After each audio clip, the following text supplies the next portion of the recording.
কথা না বলে আলোচনা শোনার চেষ্টা করো। আল্লাহ তাআলা বললেন যে ইম্মা ইয়াবুলগান্না ইনদাকাল কিবারা আহাদুহুমা, তোমরা একমাত্র আল্লাহ পাকের ইবাদত করবে এবং তোমাদের পিতামাতার আনুগত্য করবে, পিতামাতার সাথে সদ্ব্যবহার করবে। তারপর আল্লাহ বললেন তাদের কেউ উভয়ের মধ্যে যদি কেউ যদি বৃদ্ধ অবস্থায় চলা যায়, বয়স বেশি হয়ে যায়, যদি বার্ধক্যে পৌঁছে যায়, রব্বুল আলামিন বললেন সে সময় তুমি তাদেরকে বলিও না, তাদেরকে দমক দিও না।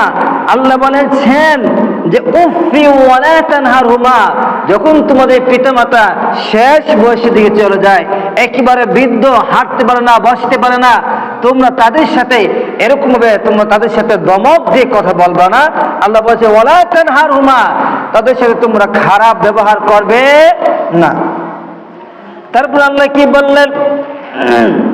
রব্বুল আলামিন বললেন ওয়াখফিদ লাহুমা জানাহায-যুল্লি মিনার রাহমাহ।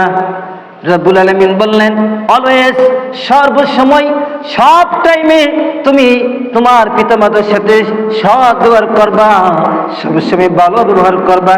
এই জন্য আল্লাহ বলেছেন মিনার রাহমা, তোমার পিতামাতার সাথে রহমতের সাথে কথা বলবা, রহমতের নজর তাকাইবা।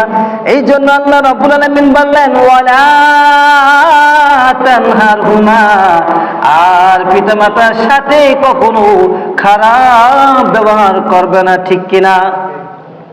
প্রিয় হাজিরিন,